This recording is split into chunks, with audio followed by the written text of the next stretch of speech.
Questions 11 through 20 on the 2010 Grade 8 Gauss Math Contest. If the average of 5 consecutive integers is 21, the smallest of the 5 integers is. So the integers will be x, x plus 1, x plus 2, x plus 3, and of course x plus 4. Now the average of those is obtained by dividing by 5, and they have told us that's 21.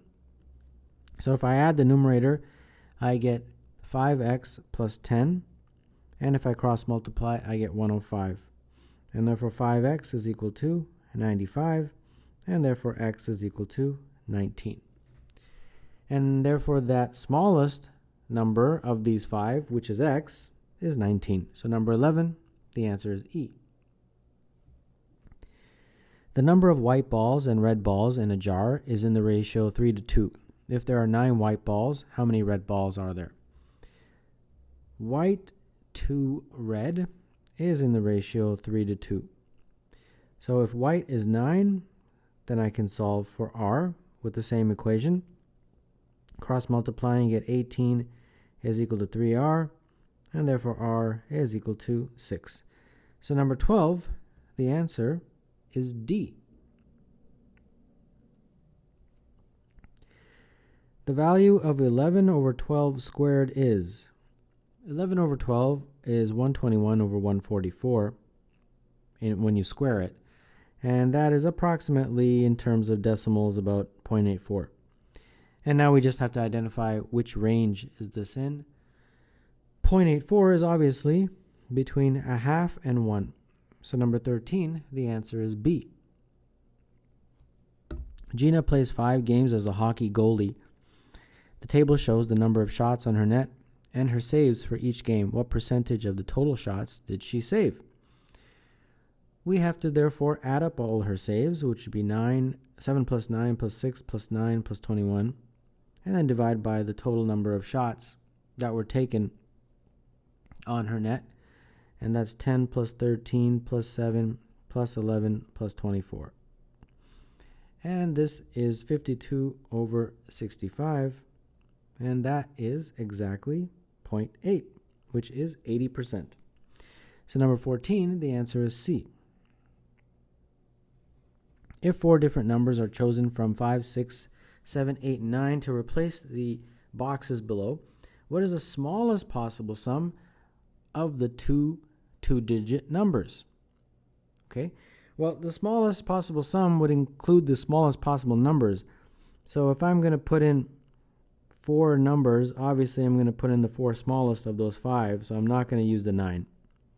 And then in terms of where I place them, put the smallest numbers first, because those are obviously are tens digits.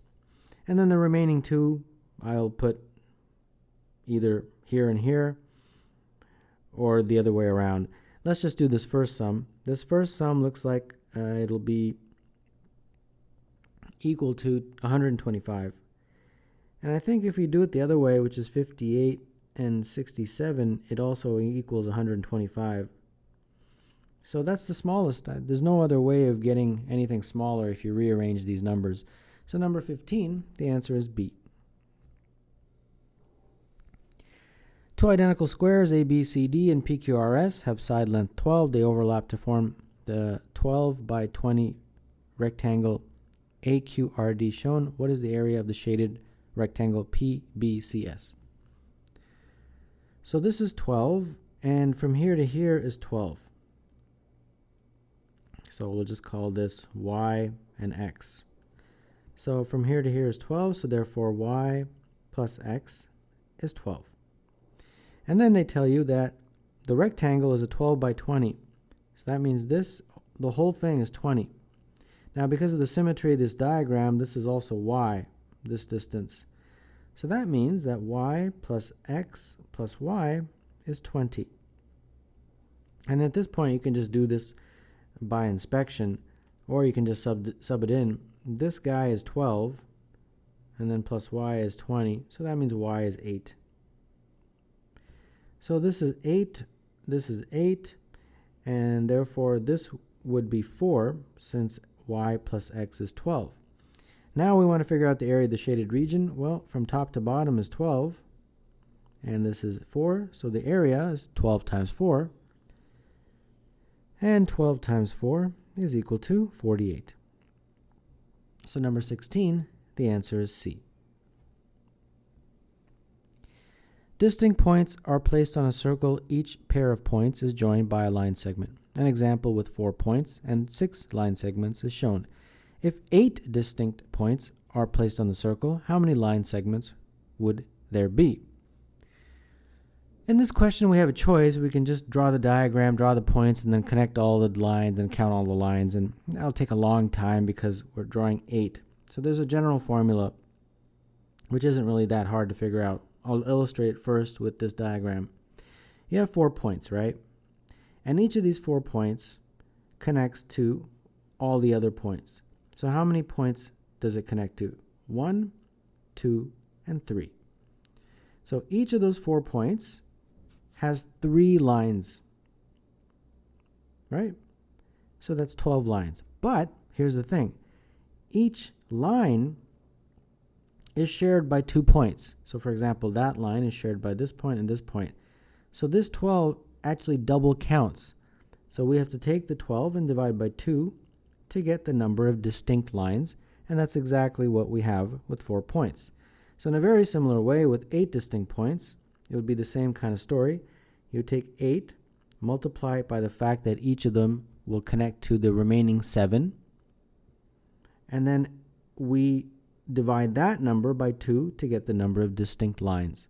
And this is equal to 28. So number 17, the answer is E.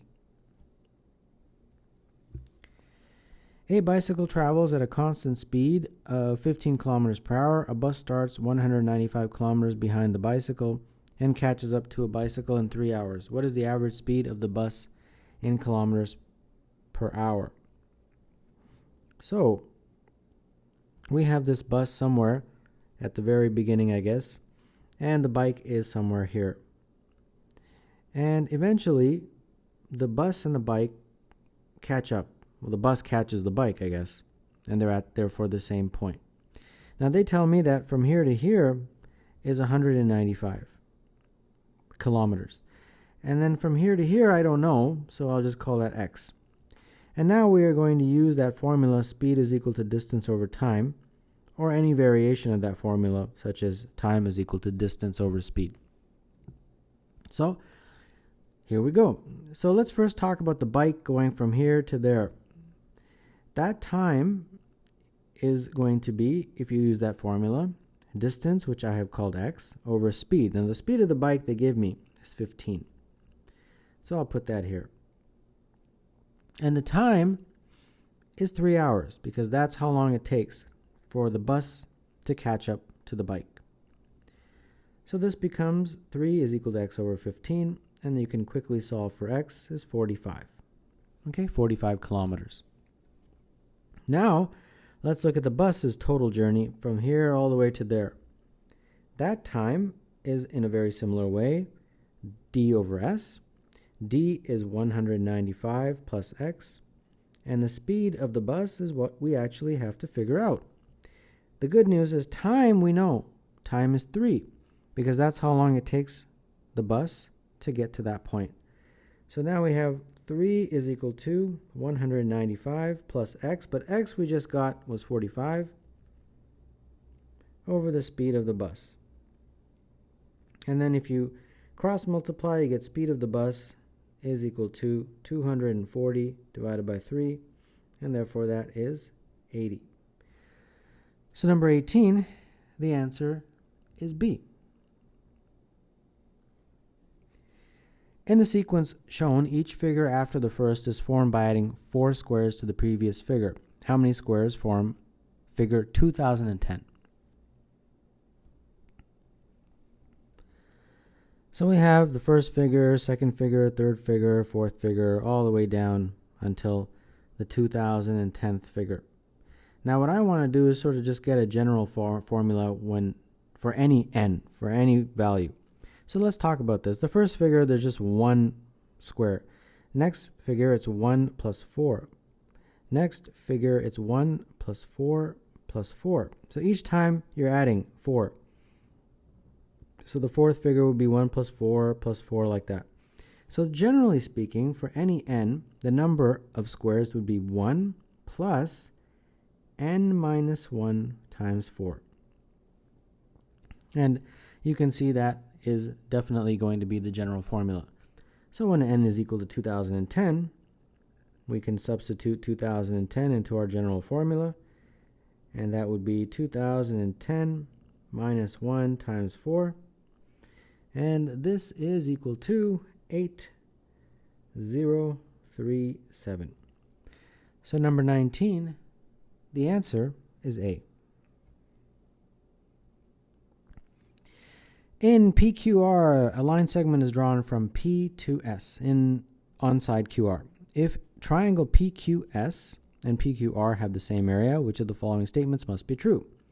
So this is PQS, and this is PRS. And they're saying that those two have the same area. So draw a perpendicular from P down to S, like that.